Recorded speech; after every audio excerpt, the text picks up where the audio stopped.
How to check Audiate version? First of all, open Audiate on your device by double-clicking the app icon or selecting it from your program list.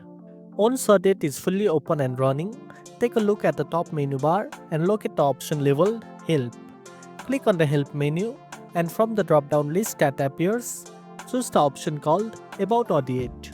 A small window will then pop up on your screen, displaying detailed information including the exact version number of the Audiate software you are currently using.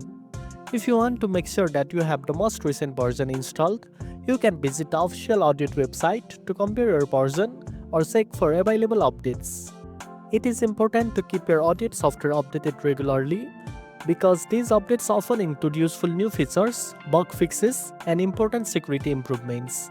And that's it. Now you know how to check Audiate version. If you found this video helpful, don't forget to like, share, and subscribe for more tech tips. Thanks for watching, and I'll see you in the next one.